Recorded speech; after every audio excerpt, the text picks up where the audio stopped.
everyone. Good morning, good afternoon, or good evening, whatever time it is, wherever you are.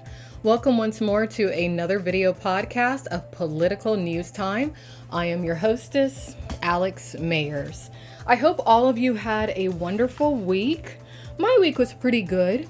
It was pretty good. It could be better, of course, but it was pretty good overall. Now, tonight, we're just going to keep this podcast fairly short and sweet. And as I get time, I am editing the archives of the show, and I tend to post them over on the YouTube page associated with this show, which you can find linked up over on politicalnewstime.com. Or you can always follow me on Twitter at Alex Mayers Live, and there you'll find the archives of this podcast reposted along with pretty graphics and all that kind of stuff as I'm able to get around to it, because though I would love to put all of my energy and time into this podcast, believe it or not, I have a regular job.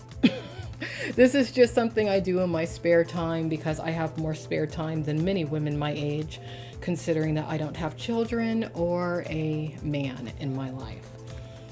Hope I can rectify the latter point at some point this year.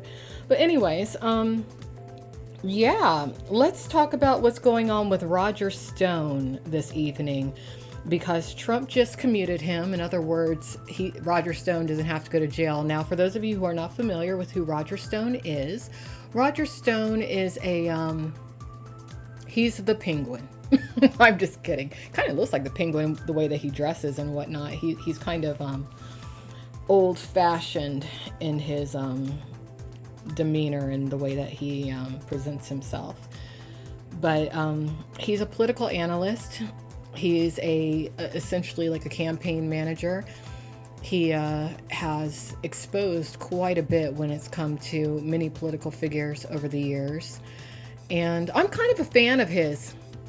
Honestly, he's an amazing investigator. A lot of people don't like him, of course, because he was tremendously of assistance to Trump and the Republican Party over the past few years. But, we all have our various political beliefs. But I'm just going to read a bit of this article. It's from foxnews.com.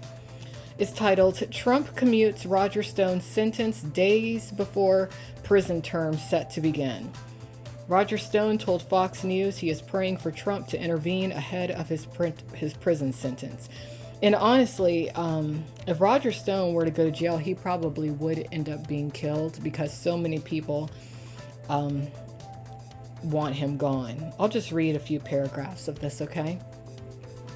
The White House announced Friday that President Trump signed an executive grant of clemency, commuting the unjust sentence of Roger Stone, just days before the longtime political operative was slated to report to prison to serve more than 3 years for charges stemming from former special counsel Robert Mueller's investigation.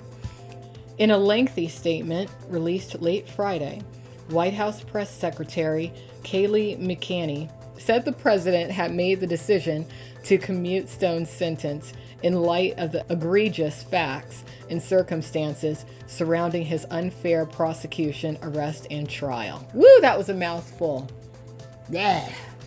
Fox News, you're using too many big words.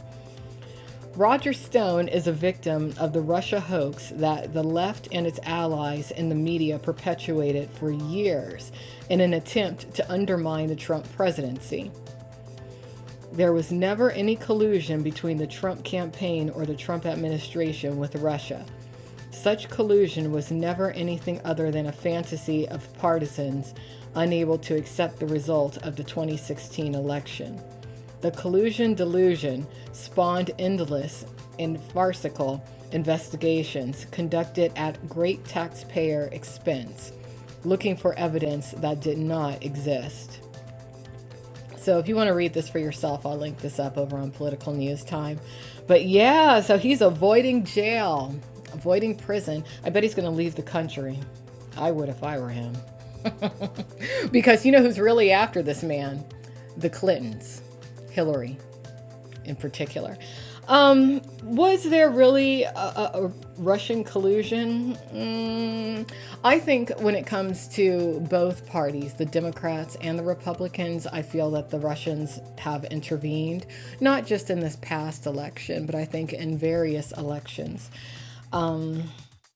Yeah, there's actually something that's been brought to my attention regarding Stormy Daniels and some information in regards to Russia that I might discuss tomorrow.